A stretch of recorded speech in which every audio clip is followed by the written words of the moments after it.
been inspired thus far this morning, and particularly inspired by Melissa's remarks. It's, in my experience, rare to hear somebody at a high level of health and human services use words like landscape, ecosystem, structure, and architecture. And so I'm inspired by that and hope that you are too. And what we're going to try to do in the next hour is apply a micro view to one of those architectural plans vis-a-vis systems of care. And we're really thrilled to have Calaveras County with us. By way of context, how many of you are familiar with Assembly Bill 2083? Show of hands. A few. How many of you are members of an interagency leadership team under 2083 or support that in some way, shape, or form? Okay, thanks very much. 2 years ago, California took a landmark step forward by requiring counties to formalize interagency partnerships underneath systems of care. I will say that there is a non-fatal flaw in the state's design of that, in that it's identified as a system of care for foster youth who've experienced trauma. I will say there's no such thing as a system of care for one cohort of kids. It doesn't exist. In fact, that's why Breaking Barriers exists, is because interagency work is about systems that have to be rewired and reconnected, and the circuits have to be re-engineered and reformed. And you can't reform one set of circuits. You have to reform all the circuits if the singular circuit's going to work, right? If taking the metaphor down to one more level. And so what we're going to try to do in the next hour is do one example of how Calaveras County is rewiring itself. You heard Ken Epstein talk this morning about 2 prior attempts at systems of care when he quoted from that 1986 piece of guidance. The state made a prior attempt in 86. We call it System of Care 1.0. And then in 1998, System of Care 2.0. I will say that there was a fatal flaw in both attempts in that the dollars and the research came out of the Substance Abuse Mental Health Services Administration. And so in California, we did the logical thing. We said to ourselves, well, this must be a mental health thing. And so we gave those dollars and the responsibility to county mental health plans. And we, in most counties, did some wonderful work creating micro systems within the county mental health plan. You know them as children's systems of care. They are not systems of care. They are micro delivery systems within one department with tentacles that reach out to welfare and probation in some cases. And what Assembly Bill 2083 does is it fixes that fatal flaw by bringing the entire system interagency structures into one collaborative approach. Over the last 24 months, I've been honored to witness Calaveras County's impassioned interagency leadership team formation, and they're going to introduce you to the entire ILT. You're going to get a real up-close and personal look at the backbone of the interagency structure as they've begun to lay the founding ideas around how to rewire themselves. I am just honored to introduce David Sanders, who's the presiding juvenile judge in Calaveras County, Mayle Johnson, who is the newly minted Children's Welfare Director within the Health and Human Services Agency, and Kathryn Eustis, who's the Director of Student Support Services. If you'll join me in a Breaking Barriers welcome for Calaveras County. Good morning, everybody. Can I start for a quick second? Sure, you can. Can you hear See me how if I'm cooperative we standing are? Can you hear me from here? Okay. I just wanted to explain that I'm standing up because I find it really hard to sit down, and I'm pushing the slides forward. So pretend I'm over there. So where we wanted to start was to let you guys know that we are a very, very beautiful county in Calaveras, and tell you a little bit about us. So who is Calaveras County? Calaveras comes from the word skulls in Spanish, and it comes from early explorers who found lots of Native American skulls along the rivers. There's theories it was due to famine, it was due to tribal conflict. It gave us our name. We're a foothills county. If you're trying to figure out in your mind, so where is Calaveras? Essentially, we are east of Stockton. We start basically at the edge of the San Joaquin Valley, run up through the foothills into the Sierras. We almost have a ski area because the county line is right where the ski area is. We are small. which is probably part of what we're going to tell you about what we've been successful in doing that might be in some ways more challenging in a bigger county. We're just over 45,000 people, according to the last census. You heard this morning about Santa Clara, which is one of the more diversified counties in the state. We are not. We are 80% white. We're then 13% Hispanic white. We are not very diverse, which in some ways presents its own challenges. We do have about 2% Native American population. So for those of you who are familiar with ICWA, I deal with ICWA on a daily basis, and it's a real deal up where I am. The median income is about $63,000. Almost 12% of the county is below the poverty line. So that has its own kinds of challenges. We're decently educated in the sense that there's 90% high school graduation rate, but then in terms of an advanced degree, it gets below 20%.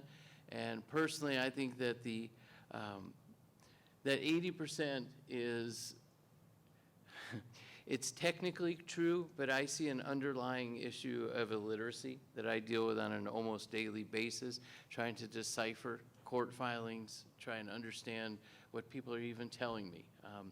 Richard told you I'm the juvenile presiding judge, but is the reality of a small county. I am every court calendar that centers around children. I do juvenile dependency, I do juvenile justice, I do family law, I do domestic violence, both civil and criminal. I have guardianships, I have adoptions. So any issue, I see the families across the board. Occasionally I even do SARB, which is the school attendance calendar. So I see families at every stage. I try and keep them from getting to the more involved stages. Sometimes I'm successful, sometimes I'm not. Just to give you an idea a little bit about, so what is the county, how have we made it? Originally, Calaveras was lode and placer mining. 9 million ounces of gold came out of our county.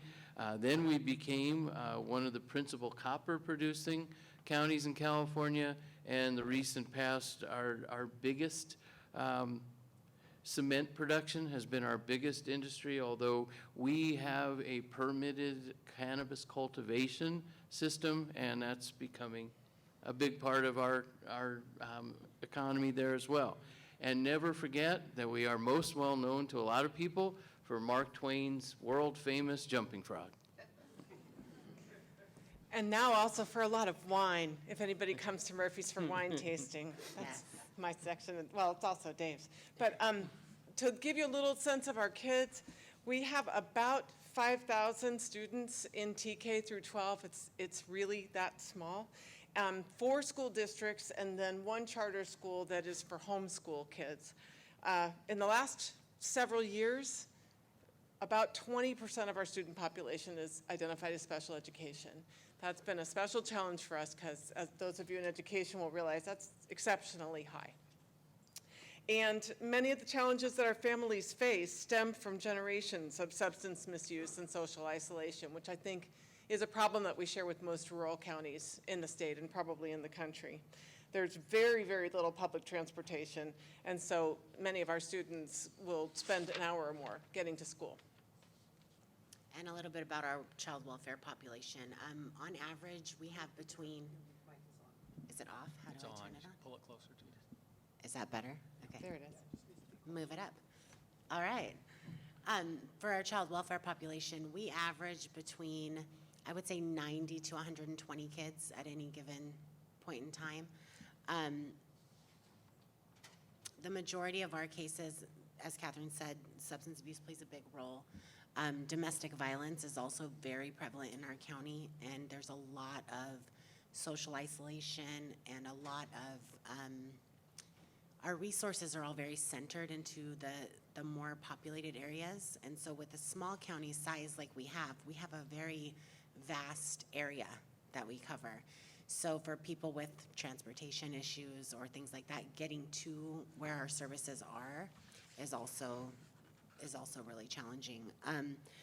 So aside from our advisory team and our interagency leadership work, we've also done a lot of collaborative work with Kathryn and the schools, child welfare and behavioral health around preventative measures and how do we help bring services to families before they're having to come to us to get services. So that's just a little bit about how kind of our welfare department's set up. So we wanted to start by sharing with you a little bit about how the vision in Calaveras County developed. And the reason that we're here is that it started with a Breaking Barriers conference a couple of years ago, where a member from, actually it was the deputy director for child welfare at that time, invited the head of probation and me and another member of probation to come to this conference. And we recognized that we were on the verge of this exact type of integration and that we should take advantage of it. So then AB 2083, which Richard just described, came along and was a really good opportunity for us to formalize what we were already talking about. And I think that one of the reasons it worked really well for us was that we created our MOU based in the collaboration that was already going on in the county, rather than trying to start over with something new and make yet another. It's actually the sort of the top, or maybe it's the roots now, of a lot of other collaborations that we have going in the county. So we were going to share a little bit about some of those collaborations, because I think you guys probably have them in your counties as well. You want to start, Mayle? Yeah, so we have a collaboration that we call the Calaveras Care Team, and that's kind of what I was talking about just a minute ago. It's it operates almost like an MDT style meeting. So we have representatives from education, behavioral health, child welfare, our regional centers, and some of our local agencies, community agencies that we work with. And that works on a referral basis, usually by the school site counselors or the wellness center counselors, or the teachers. Even, I know child welfare's brought a few referrals to the CARES team. And what we do is we have whoever's bringing the referral present it, and we all work together on what services does our shop offer, essentially to help wrap this family in preventative services before they require higher levels of intervention. So that was something that we were doing prior to this MOU integration. And the MOU for our CARES team is actually incorporated fully into our AB 2083 MOU. So it kind of is, it's a big part of how we do business, and it was the initial, I think, collaboration between all of our agencies. And you'll hear more about how that sort of found its way into a lot of other parts of the system of care as well. We also have a Mental Health Student Services Act grant to do wellness centers in our elementary schools. And the way that came about even was through a collaboration where we were trying to work with behavioral health to provide mental health services on school campuses, and kept bumping into staffing, capacity, and funding issues. And everyone was getting quite frustrated. And then one day appeared in my inbox this grant application, and I contacted the then Deputy Director of Behavioral Health Services and said, David, is this the money you said you needed to provide student mental health on our campuses? And he said yes, and even though it was a tremendous lift capacity-wise for our Health and Human Services agency, they agreed to take this on to try to place mental wellness centers in all of our elementary schools. And then, as you guys know, as it happened, COVID hit, and so our dream of a sweet little upstream K through 5, let's teach them how to grieve a goldfish, turned into full-blown crisis intervention at a scale that none of us has ever imagined that tiny little children could have. So it's been quite the lift, and in our county, even though it has been so difficult, it has also brought our agencies very close together because of the overwhelming need of our children, and that it was basically an all hands on deck for a county as small as ours. And we got the opportunity to partner more closely with VMRC. Will you share that one, Dave? Sure. So Valley Mountain Regional Center, this is a welfare and institution code 4512 regional center. They're all over the state. Ours is for our county, Stanislaus, San Joaquin, Tuolumne, and Amador. They offer free diagnosis and assessment services to any person suspected of having a developmental disability, including intellectual disabilities, cerebral palsy, epilepsy, autism, or other disabling conditions as is defined in the Welfare and Institution Code. Regional centers such as ours has a mandate to provide services in the most cost-effective manner possible. So they're required under the law to use all available resources, including natural supports, the school districts, before they actually use their own funds. So again, we've dovetailed in and incorporated it with everything else that we're trying to do across the board. And one of the other ones that we're also really working hard on is our Foster Youth Services Coordination Program. And our Executive Advisory Council has really grown into a really strong collaborative approach to foster youth education. And it includes our foster family agencies, child welfare, behavioral health, our school sites. And we also, child welfare has contracted our ILP services, our independent living services, to the Foster Youth Services Program. And so they actually run our ILP programs, they do transitional planning with the kids, they cover, whatever they need educationally, but they also, we're including now our housing program to do some preventative housing work within this Foster Youth Services Coordinated Program to help, because we know when kids age out of foster care, homelessness is very, very, very likely. And especially in our rural counties, there's not a lot of housing opportunities available. And so we're starting now to reach out to how do we help be proactive for our older foster youth. And it really stemmed from this coordination program with everybody coming together to say, what are our issues with these older foster youth? How do we start to address this? And what are really the needs? So we're continuing to evolve that all the time. But it's been a great success. And because because the ILP program is contracted to the County Office of Education, it's created a super strong partnership between child welfare and the county office. Yeah. So, and that's actually a group mentoring program of which we're really proud if anybody ever wanted to hear more about that.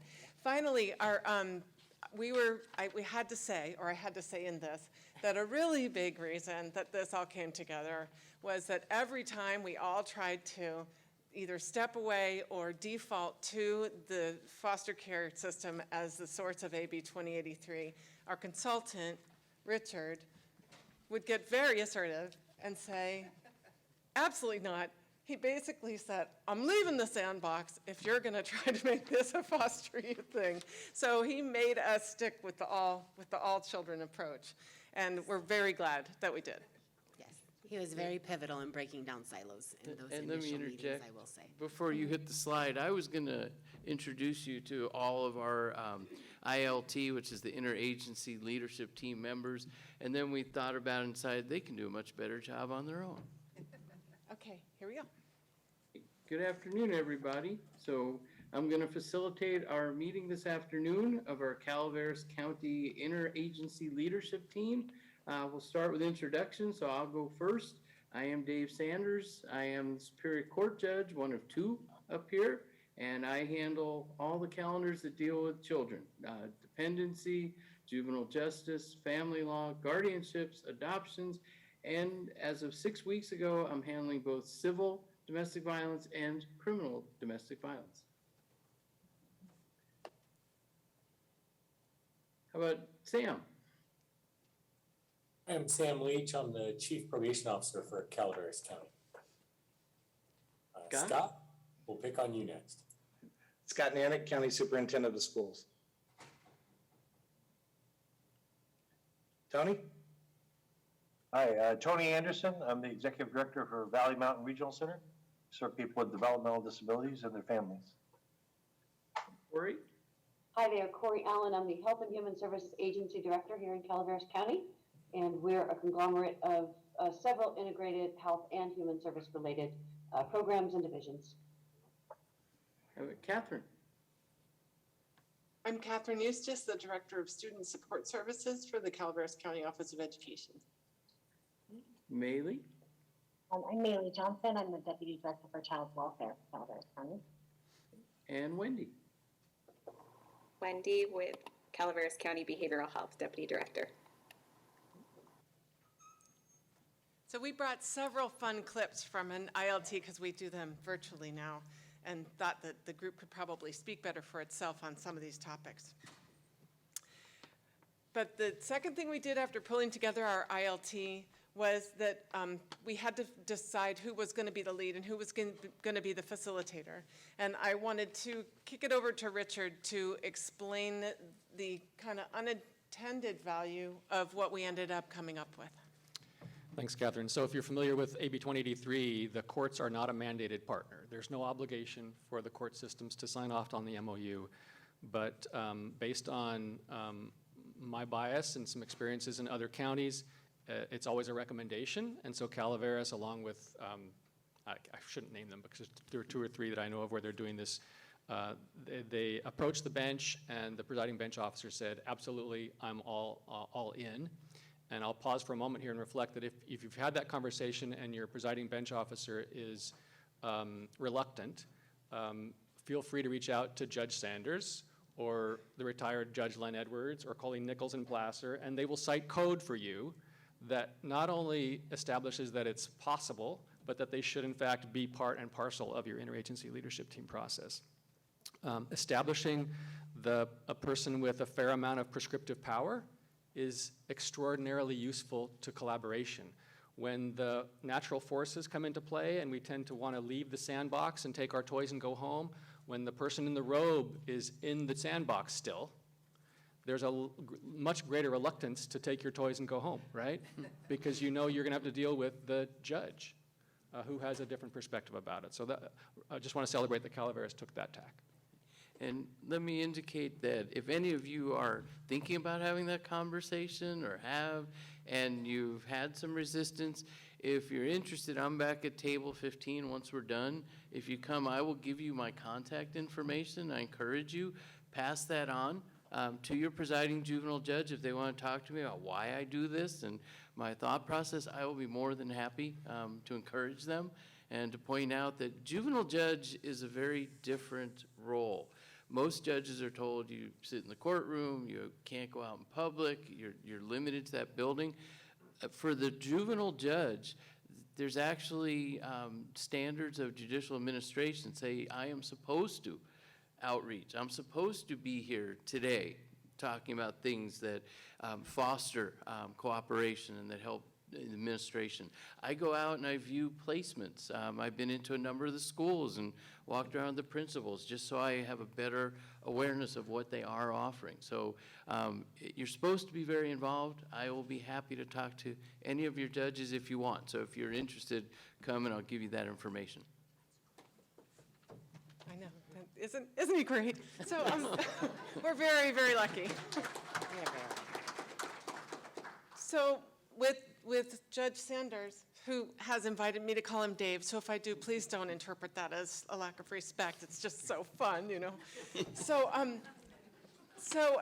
the other thing that we did after we built our advisory team and got the right facilitator was that we put together the advisory team that supports the interagency leadership team.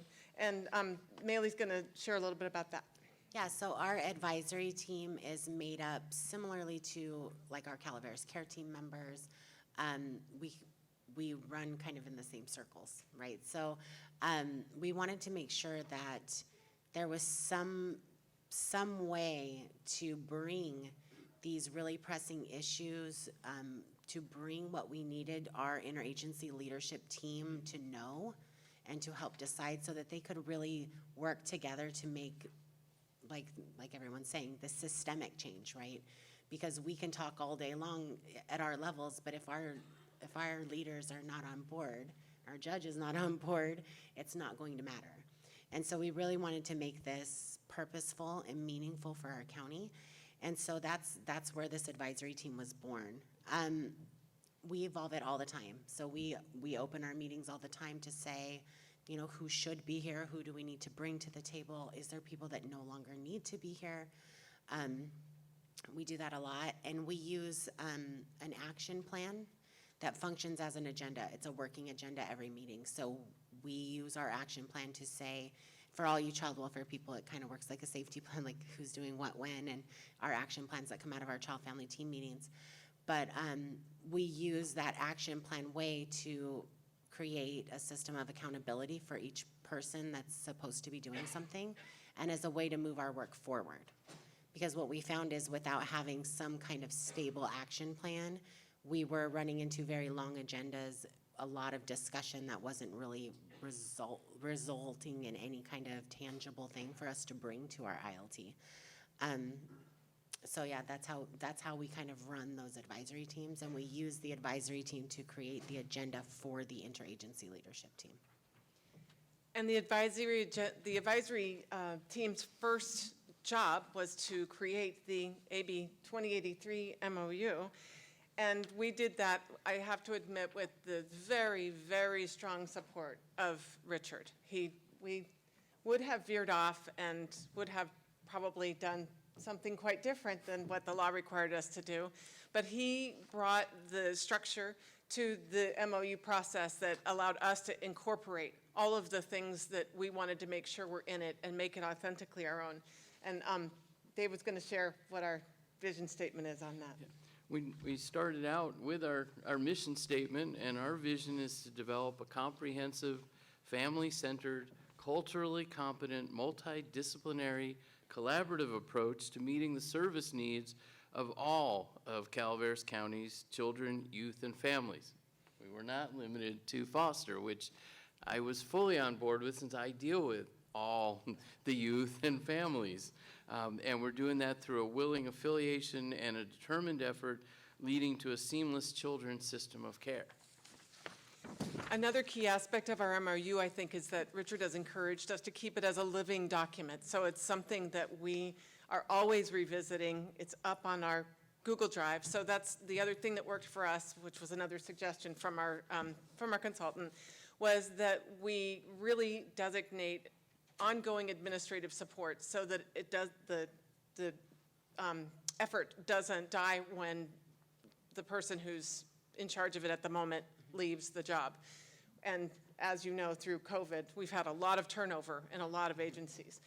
But what we've done in Calaveras County is we assigned administrative support in child welfare. It's child welfare, she's yours, right? Yes. So child welfare services, and gave that person a lot of authority to hold the administrative parts of it, and then a partner at the County Office of Education. Because in our county, the child welfare or the county isn't allowed to have Google Drive, but the County Office of Education is, and we wanted to have a place where everybody could work on our documents together and access every document, including the MOU, whenever they needed to. So we set that all up on the Google Drive for the County Office of Education and gave access to everybody on the advisory team and on the ILT. And it was a tremendous tool in putting together this, Yes. this Yes, presentation, because we had a drive where we could all work on the script and the PowerPoint together. But that has been an awesome tool for us in terms of really literally keeping us all on the same page. Mm-hmm. We put in there our minutes, agendas, and calendars. And you'll hear a little bit about how magical the two people are who are doing our administrative support work on this. And I may facilitate our meetings, but I couldn't do it without them. I mean, there have been times that I've literally gone straight from the courtroom, popped up my laptop and said, "Hi, everybody," and I have an agenda ready. I know exactly how we're going to go, and that's thanks to them. We generally meet, we set it up to meet monthly for our ILT. We're sharing with you that we did this last one by Zoom, and we have the clips, but I'm sure I am so thrilled we're back in person. I have missed this so much. I mean, the interactions you get when something piques your interest is you can't get through Zoom. So, but for those of you that this is a little fast, here's your hybrid. We're here, but we also have some Zooms. So we meet 3 times a year. The same body meets, but it's, we're designated as the School Mental Health Collaborative Group. And then sometimes we meet as needed as the Juvenile Justice Coordinating Council. That particular council oversees SB 823, for those of you who have any dealings with probation, and the County Probation Consortium partnering for youth realignment, which is implementing the current change that's been coming for a few years, but for me, it looks like it probably is really coming July 1st, and that's that 602 youth, which long ago were called juvenile delinquency and then became juvenile justice, is now becoming youth and community rehabilitation.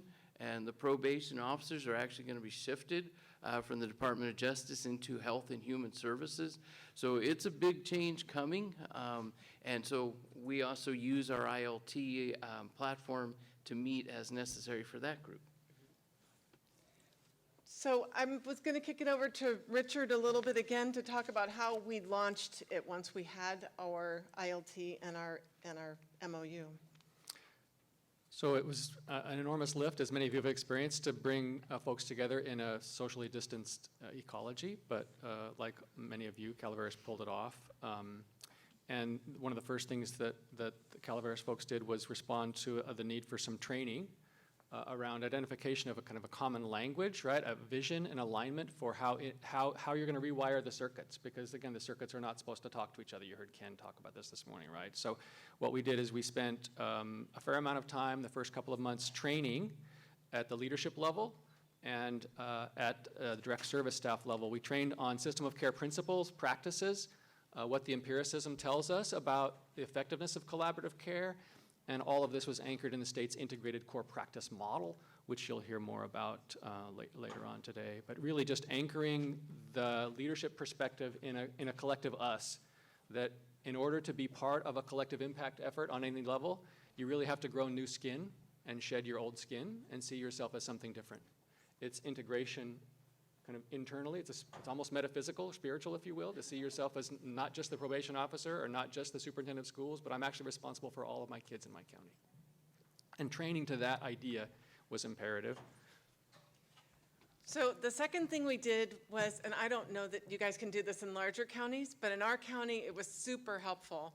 We created a meetings matrix of all of the interagency meetings that took place in our county, and looked for places where one could absorb another, or one could be eliminated in favor of another, or we could even schedule them back to back, so that if the same people, which always, there's like 10 people that are in charge of all of these meetings, and we would get them all together and then get them more organized. And that has been a really big help. And I think it's part of what helps our ILT stay together, because they can see how hard we're trying to use everybody's time efficiently.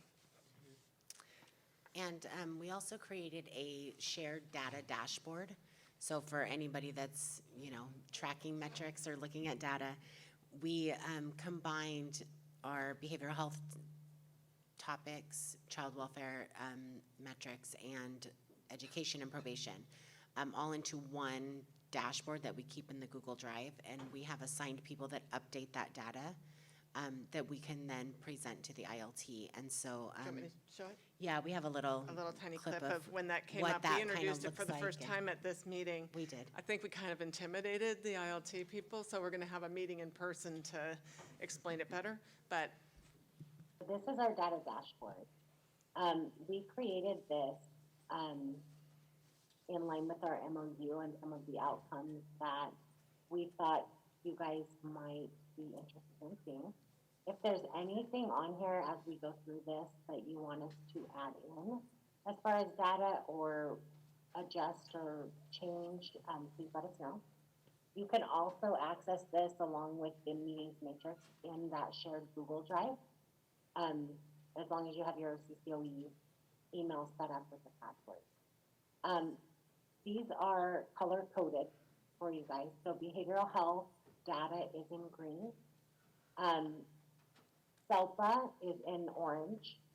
Probation is what we call the pink. and then child welfare is in blue. So we coded this for our prior year benchmark, so the quarterly average of the prior year, and then we're updating it each quarter. And just, we're trying to keep it updated as much as we possibly can, so that we have accurate numbers for you guys and a really easy snapshot for you to see where these initiatives are as far as the data outcomes as it relates to what is in our MOU and what, you know, what we were working towards as far as a shared system. So that's our data dashboard. There's a lot more that we didn't show you because it gets a little bit technical and it wasn't really fun to watch. So,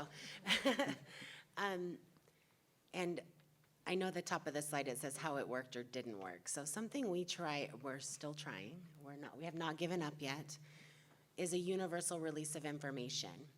And so we're really working hard to pilot this. And, you know, Kathryn and I were kind of chatting for a second at the last presenter who said it's very siloed and we need to break down these silos.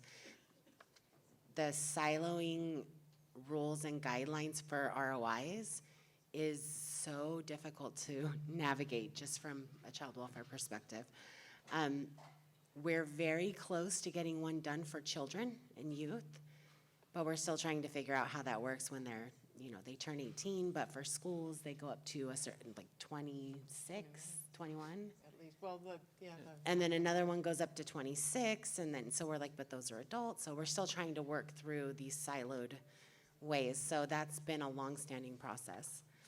And then, I don't know, the child welfare people, I'm probably gonna give PTSD to, but with the inclusion of FFPSA Part 4 and the QI, it changed the way we do our interagency placement committees. We really evolved that and incorporated it to function under our existing Calaveras care team. So we invite the qualified individual to come to our Calaveras care team, and essentially we all talk and brainstorm and we try to come up with preventative measures to prevent youth from going into congregate care or residential treatment programs. So that's part of what that is, and I think, Kathryn, we have a clip of that. yeah, a little clip of what that looked like. Right now, we're working on a blended referral form so that we can start incorporating that process in. Did I hit everything, Kathryn? I think so. The one thing to make sure that you guys understand is that the big reason for that is when we were trying to set up the IFRC, that was when Carrie Cannon was here, and it was really administratively heavy. And one of the things that we're so excited about is that Heidi, who runs the care team, it has set up this really beautiful structure and is really good at administering that structure. And the two structures were so similar that it just didn't make sense to have someone else learn how to administer that sort of structure when Heidi is already so good at it. And she indicated a willingness, and she and Mickey have been working together really well on all things ILT, all things Children's System of Care, all things care team. And so it's really, that partnership between the county office and the Health and Human Services, I guess, is another success to celebrate, because it's really going to create efficiency in terms of duplicating skill sets. We're trying to get those two to be the only two who have to be our administrative experts. And I'd like to say too that it really helps to not duplicate meetings, because what we realized was we had the same people in the same meetings through this meeting matrix. And as we were working through what this new thing was going to look like coming down from, you know, our Families First Prevention Act and the way we need to do things in child welfare, we realized that the same people were at the same tables and it functioned in a similar fashion. So it would just take a little bit of blending versus a whole creation of a whole new system now and a whole new policy and procedure. And it was just so much easier to just merge it together. So just the ease of the collaboration in and of itself. So we wanted to wrap up a bit with how it is helping our county. And we think that probably one of the best ways, one of the biggest changes for us is that it is giving better county-level leadership oversight of everything that everyone is doing. And from my perspective, that looks like really better access to county-level leaders for, especially for funding. I work a lot with and I think, did I see Michael Lombardo here before? We work a lot with funding coming into the county through education, and anything that comes through the county office, pretty much if it has to do with student mental health or student health, it comes through me. And so to be able to partner with people and tell the county leaders, this money is coming in, do you have money that you want to share with us, or resources that we can partner on, it really has made a difference. And I want to give you some concrete examples of how this cooperation in day-to-day life, especially for me, comes to fruition. It's kind of a foundation. About 2.5 years ago, I started working to put together a dependency drug court that was going to be a tool for some of the parents to try and get them reunified. We had about 6 months of meetings, and county council, who represents the Child Welfare Agency, was involved. The Director of Health and Human Services was involved. The Mayle's predecessor, who is the program director, was involved. We had some of the attorneys who appear a lot in dependency court, and there was a lot of give and take. And then it got up and running. June, it'll be 2 years. I hoped maybe I'll have 10% success rate. It's been closer to 50%. And it's been a very good functioning tool. We'll hear a little more about that in our little ILT updates section. But the idea of the cooperation hasn't gone away just because it got up and running. A few months ago, Mayle came to me and said, you know, we've got an issue with some of the social workers' perception of it, because they were not part of, when I just sit down at a table with the parents and we talk about their week, what's gone good, what's gone bad. They're very supportive of each other. But the issue was that some of the social workers had a perception that things were getting decided behind their back. And this was not the case. I mean, when I sit down with them, I make clear, this is about you. Upstairs is about the child and the law. So we don't bring the case from upstairs down here. We don't bring what happens here up there. But I thought it was necessary to acknowledge that. So then I had an open session where all the social workers came. And I think it helped them to see it. And also just in terms of perception, I've started calling it, it's now team meetings. And team stands for together, each achieves more. It's an acronym. But now I'm calling it team meetings, because it really is what it is. It's not court. And I think that helped. And the fact that I think it helped a lot that I was open to, let's talk about this. If it's an issue, we'll deal with it. It also goes beyond our ILT, some of the cooperation I'm starting to see. I've gotten the district attorney's office to be on board with a lot of times a domestic violence incident that the sheriff responds to will lead to the child welfare case. There also has a criminal case. I've worked with them to really understand that if these parents can get reunified, there's nothing more you could do on a criminal side that won't have been achieved, that I will have had them go through the 52-week domestic violence program and satisfy me they didn't just sit there, they got something. So the district attorney's office now is pushing a lot of those cases out to see what happens with the child welfare dependency case. And if it comes to a good conclusion, they are then dismissing. We've also had it carry over to conservatorships, where sometimes that's what's really needed. So there's kind of a spirit that it goes even beyond the formal ILT and the formal MOU. And it has also really helped us to weave together some of the other youth-related efforts. So as I'd mentioned earlier, our Youth Mental Health Leadership Consortium now uses the ILT as their oversight body for about 6 different mental health programs that we have. Probation uses it for the Juvenile Justice Coordinating Council.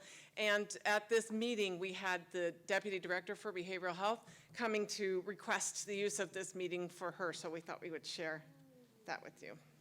That's right. So we're ready for Wendy's request for mobile crisis oversight. Yes, so I thank you guys for giving me the opportunity to see if this would be a good arena. I was thinking it would be, since most of the departments and key players are already here. And I'm required by Department of Healthcare Services to just have an oversight committee of individuals from the community that are involved with youth services. So I wanted to see if I could run things by you as we move along in the building of what is called a Crisis Care Mobile Units program for Calaveras County. Currently, we're in the infrastructure phase, so our hope is that we'll have a mobile crisis unit. Currently, we have what's called triage, where it's not technically mobile because they are housed in offices, but this would give us the opportunity to have people that are in the field. And if that is a van or ends up being individuals on an iPad, whatever it is that would work for our community, we're trying to put that in place. And I would love if you guys would just kind of listen to my review that I give you as I move along and provide input if you have any. I want to be clear, what you're asking for here is a monthly spot on the agenda, right? I mean, it's not like a Yes, second, it 2 shouldn't times be a year very- thing like mine. It won't be very long. It'll just be, okay, here's what we did this month. And is there any concerns, comments, anything about it? Yes, I am asking for that. And to save you the suspense, she got it. There we go. And then, as we had said, the Interagency Placement Committee was another huge success that we were able to bring that under the care team. And then we just wanted to share with you a few more of the happy things that have happened in the county. As I indicated, it's been 6 weeks now that I've added the criminal domestic violence calendar on top of previously doing the civil. I've been working closely actually with the crisis center, the advocates, and have gotten it to where they are on board and they attend the criminals, so just in case I need them for something. I have representatives of probate there, so the first 6 weeks have gone well. It kind of dovetailed with doing the civil, and it seemed the concept seems to be working on the ground. The other thing is we're almost up to 2 years of doing our team meetings, which is an auxiliary I do to dependency court. It's purely voluntary. It's for parents who are struggling with substance issues, hopefully giving them a new tool. And we've had roughly almost a 50% success rate of children who've been returned to parents who are working with that program, which is beyond my hopes. So I'm pretty pleased. But I'll just throw it out to whoever wants to acknowledge something next. Well, this is Tony Anderson, Valley Mountain Regional Center. And I did want to let you know that our emergency response coordinator that it's a brand new position we've created. All the regional centers have them now. And we've been going out to, in particular, all of our counties, Calaveras, Amador, and Tuolumne County, to get connected with the emergency response systems. And we have an ability to call all the families in the time of emergency, see where they are, and see what we can do to help them, get into safe places, and then also all of our providers and people with disabilities. So that's a big new thing for us, and we're connecting with a lot of our county partners and making sure that we don't step on anybody's toes, that we coordinate well together. So new thing for us. And then I just say that I think I mentioned the 0 to 5 piece that we're doing with our children. It's brand new, new thing that we're doing. Instead of the 0 to 3, which was just early start, we've expanded to early childhood. And so we're still in the middle of building that up.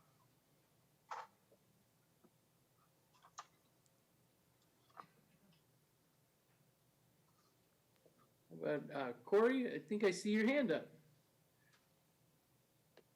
Hi there. I just really wanted to acknowledge that it is Social Propitiation Month. We were able to go to our Board of Supervisors with our prevention partners and acknowledge the opening of Be the One campaign. I'm sure Mayle will have more to say about that, but I wanted to make sure that we acknowledge the incredible effort that our community has done on coming together to prevent child abuse as we come into Child Abuse Prevention Month.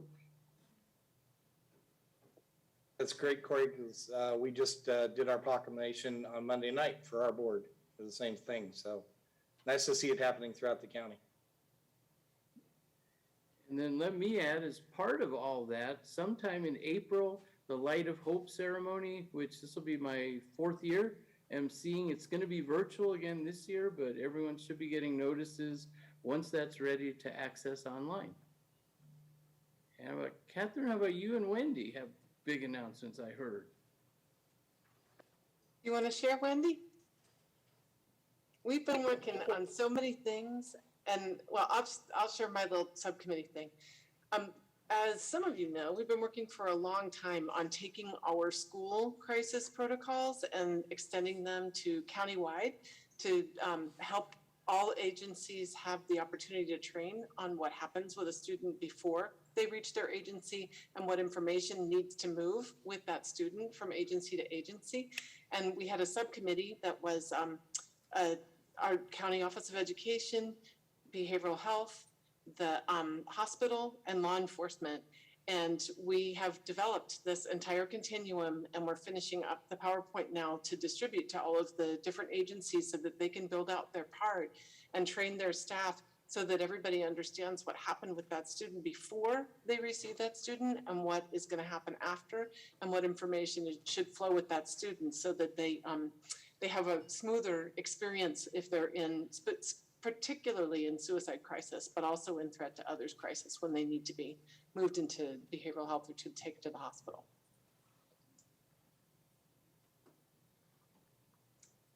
You want to talk about the hospital, Wendy? Yes, so we also formed another committee that includes the Sheriff's Department.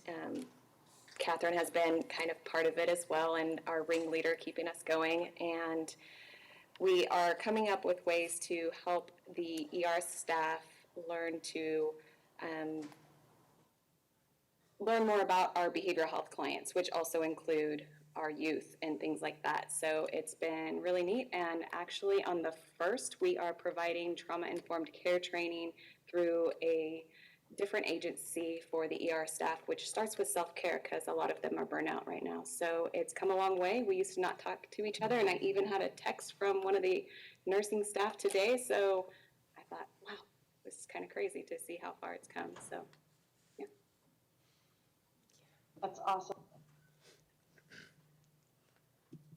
So yeah, we wanted to share that because I don't know if you guys, we only have one hospital in our entire county, and that hospital doesn't even have a maternity ward. So it's imperative that we work closely with the ER staff because they also don't have any sort of mental health ward or any mental health staff on the hospital staff. So we have to team up on things like mental health emergencies, especially for children, because there's limited capacity. And so we have to help each other through all of these situations. So we just wanted to wrap it up with what our destination looks like now. Are we going to make this? Okay. And we have a couple of quick clips. Yeah, and that's something we were gonna put on the May agenda, was looking at the MOU and diving into what's in there currently, what we've been doing over the last couple of years, a year and a half, I think, since we did it, Kathryn. And seeing what's working and what's not, and what we want to put into that to make it more genuine collaboration between us all, and to really move the work forward, like Courtney said. So that's our evolving collaboration and now the integrated leadership. I think as time goes on and we have deeper systemic issues to look at and resolve that take more time, I think that's where this meeting will probably ultimately need to head. And I think that's kind of a years-long process, but I think we will need to look at having better, clarity and separation between, just kind of squeezing in a meeting here and there in place of this versus let's make sure that this body is, moving the big rocks, so to speak. So I don't think that's something that needs to change today. I think we can keep doing it the way we're doing, but I think it would be a good, deeper discussion at an in-person meeting or one of our longer meetings to say, keep evaluating the purpose of why we meet and what we want to accomplish moving forward. Because I think Corey and I are on the exact same page there. Thank you, Sam. And my last little thing that we're hoping for, like Sam, that was how, when we were at that Breaking Barriers conference years ago, that was the first time we ever talked about that, right, Sam? Was that if we could get together, because we're so small and so potentially nimble as a county, that with the relationships that this is making possible, they could get to a level where really fantastic things could happen quickly. So that's Calaveras County.